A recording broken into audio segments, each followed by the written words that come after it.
دریائے سوات میں بارش کے بعد پانی کا ریلا 18 افراد کو بہا لے گیا۔ ذرائع کے مطابق ڈوبنے والے سیاح سوات گھومنے آئے تھے۔ ریسکیو حکام کے مطابق 5 افراد کی لاشیں نکال لی گئیں، 3 افراد کو زندہ بچا لیا گیا۔ ڈوبنے والے باقی سیاحوں میں ابھی بھی دریائے سوات میں پھنسے ہوئے ہیں، جن کی تلاش جاری ہے۔ D G rescue Khyber Pakhtunkhwa کے مطابق 5 مختلف مقامات پر سرچ آپریشن جاری ہے۔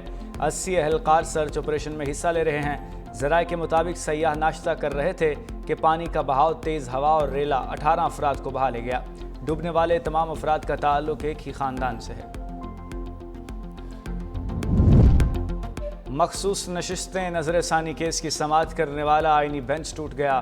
جسٹس صلاح الدین پنہور نے خود کو 11 رکنی بینچ سے الگ کر لیا۔ کیس سننے سے معذرت، وقفے کے بعد 10 رکنی بینچ نے دوبارہ سماعت کی تو حامد خان نے پھر اعتراض کر دیا۔ جسٹس جمال مندوخیل اور سنی اتحاد کے وکیل حامد خان کے درمیان تلخ جملوں کا تبادلہ ہوا۔ کہا 13 رکنی بینچ کے فیصلے پر نظر ثانی کو 12 رکنی نہیں سن سکتا۔ آئینی بینچ کے سربراہ جسٹس امین الدین نے اعتراض مسترد کر دیا۔ جسٹس ہاشم کاکڑ نے ریمارکس دیے، آپ نے گزشتہ روز میرے مینٹور قاضی فائز عیسیٰ کا نام لیا۔ آپ نے گزشتہ روز سٹنگ ججز پر الزامات عائد کیے۔ آپ کو سٹنگ ججز پر الزامات لگانے کا کس نے حق دیا ہے؟ آپ نے کل سپریم کورٹ کو ڈی چوک بنا دیا۔ میں لعنت بھیجتا ہوں، ایسے عہدے پر چھوڑنے میں 1 منٹ نہیں لگاؤں گا۔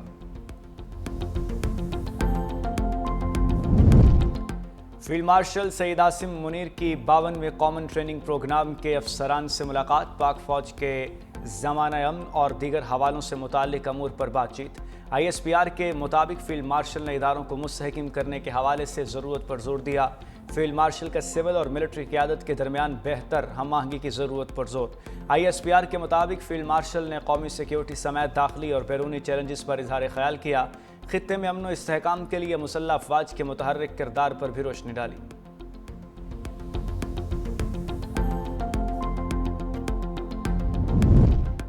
وزیر اعظم کی بجٹ منظوری کے بعد ارکان سینٹ اور قومی اسمبلی سے ملاقات۔ گفتگو میں کہا عوام دوست بجٹ بنانے کے لیے معاشی ٹیم نے شب و روز محنت کی۔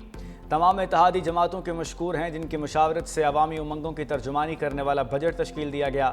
وزیر اعظم نے کہا افواج پاکستان، سیاسی قیادت، عوام، سول سوسائٹی اور میڈیا نے یکجہتی سے دشمن کے ناپاک عزائم کو خاک میں ملایا۔ یقین ہے کہ یہی مثالی اتحاد پاکستان کی معاشی ترقی کو یقینی بنائے گا۔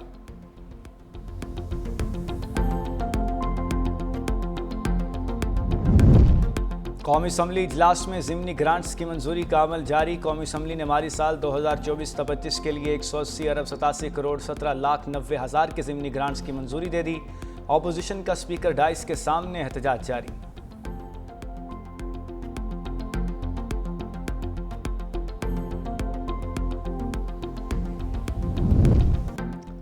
اور آئی ایم ایف نے سالانہ محصولات کے اعداد و شمار جاری کرنے پر پابندی عائد کر دی ہے۔ مالی سال کے دوران مکمل یا جزوی اعداد و شمار شیئر کرنے پر پابندی کی شرط عائد۔ آئی ایم ایف نے کہا ہے کہ عوام، میڈیا یا کسی کے ساتھ بھی اعداد و شمار شیئر نہ کیے جائیں۔ کہا بغیر اجازت کے اعداد و شمار کا اجرا آئی ایم ایف پروگرام کی رازداری کی خلاف ورزی تصور ہوگا۔ تمام محصولات کے اعداد و شمار پہلے جائزے کی تکمیل تک خفیہ رکھے جائیں گے۔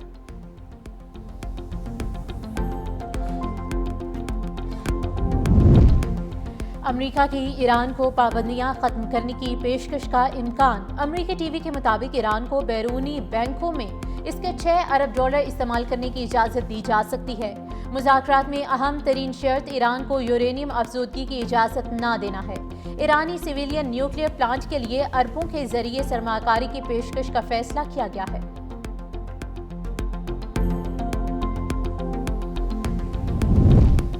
تعاون معطل کرنے پر آئی اے ای اے کے سربراہ کی ایران کو تنبیہ۔ بین الاقوامی ایٹمی توانائی ایجنسی کے سربراہ جنرل رافیل گروسی کا کہنا ہے کہ ایران کی جانب سے معائنہ کاروں پر پابندی نیا بحران جنم دے سکتی ہے۔ امریکی حملے میں ایرانی تنصیبات کے لیے تباہ کا لفظ مناسب نہیں، اس کے جوہری پروگرام کو بہت زیادہ نقصان پہنچا ہے۔ اگر ایران نے معائنہ کاروں کی رسائی روکی تو یہ عالمی قوانین کی خلاف ورزی ہوگی۔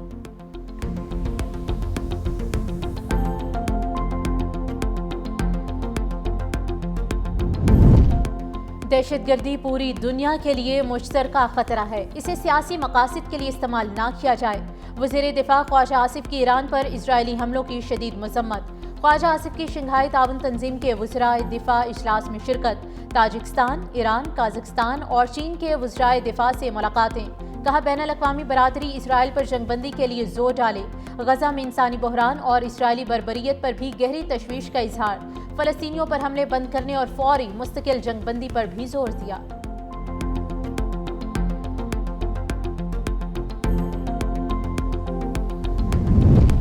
SIFC کی کامیاب پالیسیز کے باعث کان کنی کا شعبہ ترقی کی راہ پر گامزن۔ پاکستان کی کان کنی کی صنعت نے عالمی سطح پر تاریخ رقم کر دی۔ سندھ اینگرو کول مائننگ کمپنی نے پہلا گولڈ سرٹیفکیشن حاصل کر لیا۔ Sindh Engro gold mining company کا جدید واٹر مینجمنٹ ماڈل عالمی سطح پر پائیداری کی مثال بن گیا۔ تھرکول منصوبے میں 23 جدید پلانٹ سے پانی کی فراہمی معاشی ترقی میں اہم سنگ میل۔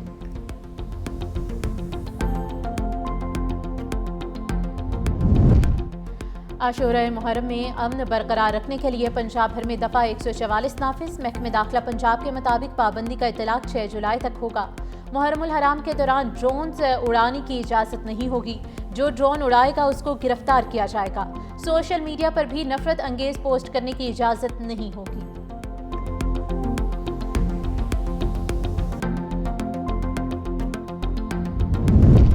لاہور میں ٹریفک وارڈن پر تشدد کرنے والے 3 افراد دھر لیے گئے۔ تھانہ لٹن روڈ میں مقدمہ بھی درج۔ گزشتہ روز مزنگ سیکٹر میں ٹریفک وارڈن نے غیر نمونہ نمبر پلیٹس پر گاڑی کو روکا جس پر اسے تشدد کا نشانہ بنایا گیا۔ ٹریفک وارڈن کو تشدد کا نشانہ بنانے کی ویڈیو سامنے آنے پر اعلیٰ حکام نے نوٹس لیا تھا۔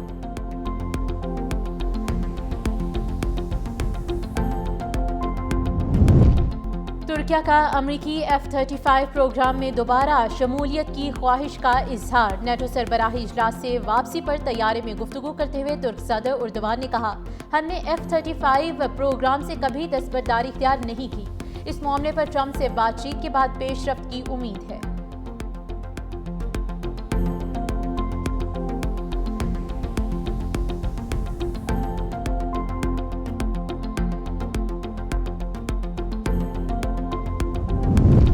افریقہ کے ملک بنگوئی میں بھگدڑ مچنے سے 29 طلباء ہلاک، 260 زخمی ہو گئے۔ 5000 سے زائد طلباء امتحان دینے کے لیے اسکول میں جمع تھے۔ شارٹ سرکٹ کے باعث دھماکے سے بھگدڑ مچ گئی۔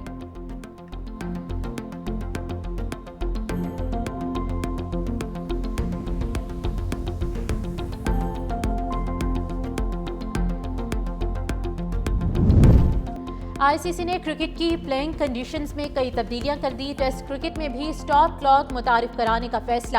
1 منٹ میں اوور شروع نہ کرنے پر جرمانہ ہوگا۔ اوور میں تاخیر پر وارننگز کے بعد فیلڈنگ سائڈ پر 5 رنز کی پینلٹی ہوگی۔ جان بوجھ کر شارٹ رن لینے پر بیٹنگ سائڈ پر جرمانہ اور سٹرائک کا فیصلہ بولنگ ٹیم کرے گی۔ اگر امپائر کو کیچ پکڑنے پر شک ہوا تو تھرڈ امپائر نو بال کے ساتھ کیچ کو بھی ریویو میں چیک کرے گا۔